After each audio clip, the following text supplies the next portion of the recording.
And we're back on the Chicago Football Show. Scott Bear, Carmen Vitale, and our special guest for this episode is Fox 32 sports anchor and Bears reporter Cassie Carlson. You can check out all of her Bears work on Fox Local, which airs on Fox 32, along with the preseason games. Cassie, thank you so much for joining us. And now that we've been through the first preseason game, what are your evaluations and impressions of head coach Ben Johnson to this point? Well, I think it's been the same impression that we've really had from him since his introductory press conference. Like, this guy is very direct and he's very intense, and we've seen that manifest itself in all sorts of situations, right? It's not only as he addresses the media with us, but it's also on the practice field. And just hearing DJ Moore talk about what it's like to be coached by Ben Johnson and putting his trust in him, he's kind of scary. And it's kind of creepy because he's so direct and he's very blunt, as he said, and a lot of times you don't know if he's upset with what you did or if he's making a joke of it, and he kind of snaps out of it really quickly. But I think we're seeing that detail-orientedness we're seeing it going to translate then on the football field, right? We know this offense isn't where it needs to be. And so Ben Johnson in Caleb's ear constantly. We heard it in practice today because there were no fans out there. The music was quiet. There weren't that many players out there. It's a very interesting dynamic, but I think that's how Ben Johnson is going to get to his quarterback and make sure that the details are all very leveled out before week one. Well, it's interesting, too, to hear DJ say all of that because DJ's a veteran in this league, right? So you have to imagine that it's even more of a contrast for these rookies that are coming in bright-eyed, bushy-tailed. You know, they're very young, very limited NFL experience up until this point. But we saw some really good performances from those guys in this in the first preseason game. Starters aren't playing, save for the left tackle competition.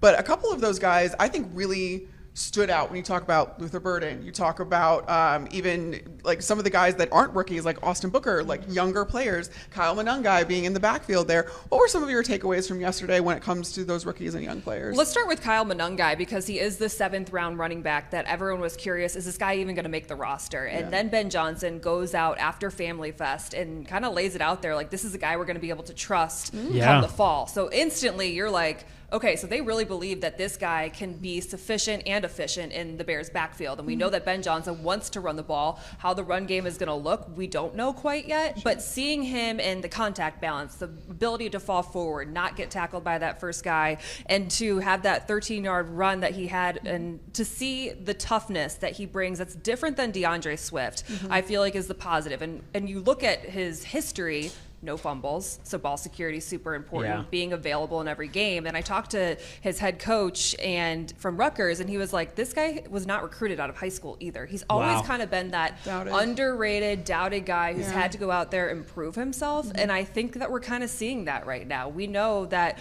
who knows what this coaching staff thinks about Roschon Johnson. He was an Eberflus guy, right? Like, I think that there's a lot of stock in Kyle Monangai, being that he is a 7th round pick as well, that they feel good about. Then Luther Burden, we didn't know what this coaching staff did feel about him, even though they drafted him, because he wasn't available to start. And so you heard Ben Johnson say through the media multiple times, like, you got to be available for your teammates to trust you. And he said he doesn't fully trust someone like Luther Burden yet to be in the right spot, but that goes with Colston Loveland and Kyle Monangai as well. But he did say that Luther Burden is putting in the work, asking the right questions in the meeting room. He's out on the practice field before and after to try to learn this offense. And I feel like we're starting to see that, and then see Tyson Bagent go to him on 3rd and 15, being smart enough to get out of bounds. All like the IQ stuff that I think bodes well. If you want to talk about Austin Booker, I think everyone's always excited about Austin Booker in the preseason. I know, that's true. 100%. But how is it going to manifest itself in the season is going to be interesting. Now, I think there is a chance for him to, with Dio Dangbo, who kicks inside, or has the ability to, and the different fronts that Dennis Allen can bring, maybe he can find himself on the field. But you got to see it go from the preseason to in season. Yeah, that's one of those guys. He's just a pure athlete, and who can definitely get after it.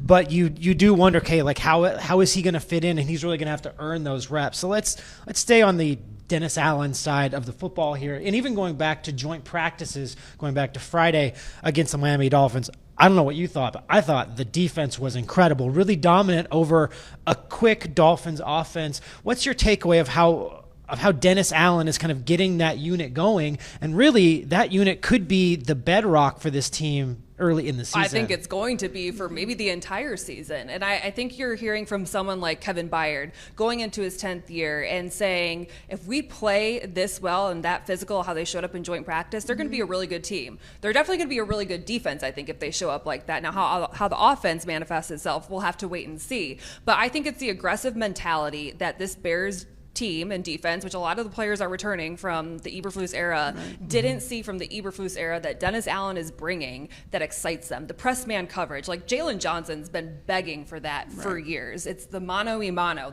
We keep hearing the same thing. So the message is getting across to these players, and I'm excited to see. I thought the example with the all-out blitz on 4th down late in the game was the perfect example of what Dennis Allen is trying to do. And I think when players see those kind of play calls, that kind of aggressive nature come even in a preseason game, they're going to get excited about what they can be in season as well. We talked about, you talked about Luther Burden and how Ben Johnson kind of telegraphs his messaging through even press conferences. Like the messaging is always the same, and it's always like no matter what he's doing, if he's addressing the team, if he is addressing us.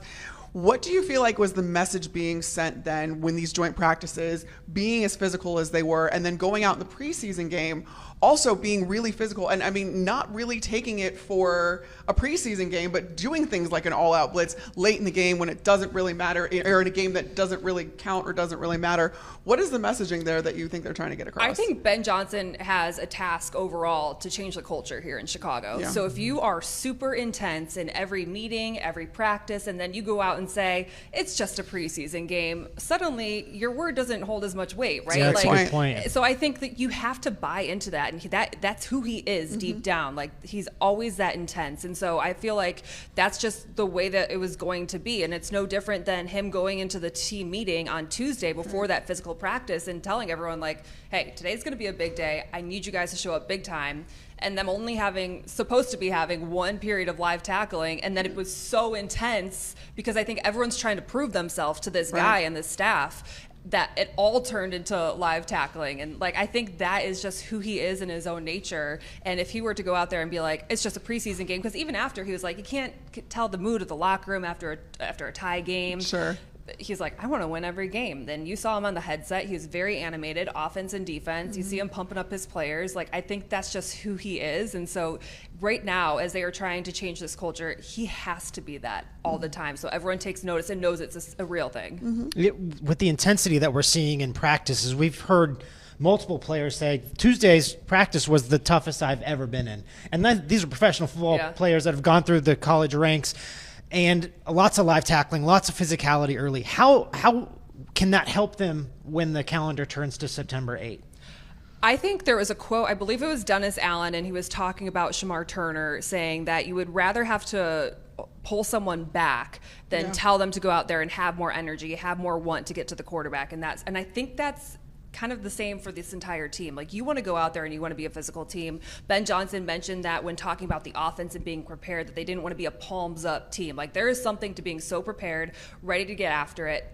When you wake up on a Sunday morning, that you're going to go out there and feel confident in the team's ability to do that. So I think it all kind of encompasses the same thing, where that's just who they're going to be. That's the identity of this team. They're going to be ultra prepared. In Ben Johnson's eyes, he's going to make sure they are. And players have echoed that too, that they feel like he is going to put them in the right situation to go out there and win on Sundays. Now, I think the difference is that a lot of them didn't have that belief in the previous coaching staff. And because of the track record that he brings from his time in Detroit, they feel like they've seen it, right? It's a tangible thing that he has proven in this league, and that's why, especially on offense, they do that. And then Dennis Allen, being a former head coach himself, has some ground to stand on. Yeah, and I think, again, that learning curve is going to be mitigated by the fact that this defense seems like it's, at this point in camp, a little bit ahead of what the offense is doing. The offense still has some inconsistencies. We still see some start-stops. It's not where it needs to be, and everybody kind of agrees with that. But what are you looking for then between now and when the season starts for this offense to really get going and hit the ground running in the first game. Well, we'd love to see the offensive starters play a preseason game, I right? know. I think that would be the first step. And I talked to Caleb Williams last week, and he said that he feels like he needs to see some live snaps, and he can't go from week 18 in Green Bay all the way to primetime Monday night against a division rival and against a Brian Flores defense yes, too. So it's Lord. like, I think that you got to get them some live reps, and I believe that the Bills would be the game to do it just because they're going to go into a short week against Kansas City. So that would be the number one thing. I think the pre-snap stuff is still something that has been talked about a lot, and there's still some mishaps there with it not being so smooth. Getting up to the line of scrimmage, not taking penalties, delays a game. We've seen that pretty frequently. So that would be the number one thing. And I just want to see Caleb Williams get the ball out fast. Like, what's his connection like with these receivers? Now that he's played with DJ Moore for a season, he's played with Roma Dunze, he has more weapons that he could really ever ask for. Like, there's a lot of mouths to feed, as we have said. It's a good problem to have. It's a good problem to have, but it's also, I think, a lot of pressure on a quarterback too. But the run game should help him. Let's run the football this year, which they couldn't do last year. The offensive line should help him, and he doesn't have to worry about that being the number one crux of the offense going into his season and having those ghosts that haunt him from being sacked 68 times. So I think the pre-snap stuff still worries me a little bit, just because we had Ben Johnson said it too. Like, it's been sloppy, and it has not been consistent over camp. Yeah, but then like every now and then he makes a throw that maybe one of 5 humans on the planet, and that's why they drafted him number 1 right. overall. So it's always interesting because all 3 of us are here at practice all the time, and you kind of watch each one and you kind of grade each one. But like, where's your level of confidence that he can kind of figure this thing out and reach his very high ceiling working with Ben Johnson? I mean, Ben Johnson said it was never going to be easy. Yeah, I think the thing that's interesting is that Caleb has said it, the other receivers and offensive players have said it, is that Ben Johnson's system is complex, and they're not going to master it in the first year. Yeah. I would like to believe, and I think I do believe at this point, that Ben Johnson is one of those offensive minds that can put Caleb Williams in spots to make him succeed. And so I think that might be a lot of what we see early on in the season. Their schedule's tough. Before really that bye week. Like, the entire division's schedule is tough. Well, exactly, the division in itself. But I think it's like when you always try to say get off to a fast start, like, there's a chance they're 1-3. And then the chatter gets a lot louder. And Caleb Williams also said he listens to all of it. He hears all of it. It's impossible not to. So I think it's going to be interesting. I think it's going to, a lot of it fall on Ben Johnson putting him in the right spots to succeed, if it's not the entire offense, which I don't expect we see right off the bat. Yeah. And that was a lot of really good information right there from Cassie Carlson, Fox 32. You can catch her on Fox Local with lots of Bears coverage. Thank you so much for joining the Chicago Football Show.